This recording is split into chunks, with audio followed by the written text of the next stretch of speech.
Cinema സങ്കേതങ്ങളിലെ ലഹരി പരിശോധന വ്യാപിപ്പിക്കാനൊരുങ്ങി police. എക്സൈസും പോലീസും സംയുക്തമായി പരിശോധന നടത്താനാണ് ആലോചനയെന്ന് Kochi city police commissioner Putta Vimaladitya പറഞ്ഞു. തുടർച്ചയായ ലഹരി കേസുകളിൽ സംവിധായകരും നടന്മാരും പ്രതികളാകുന്ന പശ്ചാത്തലത്തിലാണ് സിനിമാ സെറ്റുകളിൽ പരിശോധന കടുപ്പിക്കാനുള്ള നീക്കം. ചില വിവരങ്ങൾ പോലീസിന് ലഭിച്ചിട്ടുണ്ട്. എക്സൈസ്, NCB അടക്കമുള്ള ഏജൻസികളുമായി സഹകരിച്ച് പരിശോധന നടത്താനാണ് പോലീസിന്റെ ശ്രമം. NDPSന്റെ ഒരു joint meeting ADGP LNO Manoj Abraham sir മറ്റ് എക്സൈസ് കമ്മീഷണർ കൂടി ചേർന്ന് എല്ലാ ജില്ലാ പോലീസ് മേധാവിമാരുടെ ഒരു മീറ്റിംഗ് നടത്തിയിട്ടുണ്ട്. അതുപോലെ എക്സൈസിന്റെ എല്ലാ ഉന്നത ഉദ്യോഗസ്ഥരുടെ. അപ്പൊ അങ്ങനെ കോർഡിനേഷന് വേണ്ടി ഒത്തിരി ആക്ടിവിറ്റീസ് നടക്കുന്നുണ്ട്. അതൊക്കെ ഇംപ്രൂവ് ആയി വരുന്നുണ്ട്.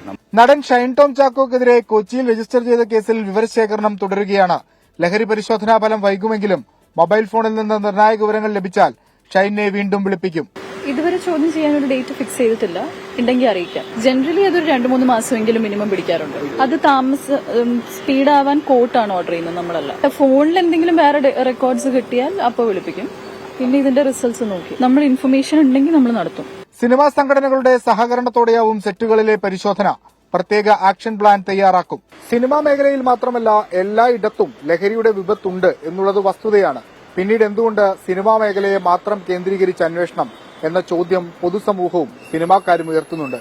ആഴ്ചതോറും പിടിയിലാകുന്ന സിനിമാക്കാരുടെ എണ്ണത്തിലെ വർധനവാണ് ഇതിന് കാരണം. ആ പശ്ചാത്തലത്തിലാണ് നടപടി കടുപ്പിക്കാൻ എക്സൈസും പോലീസുമൊക്കെ തയ്യാറെടുക്കുന്നത്.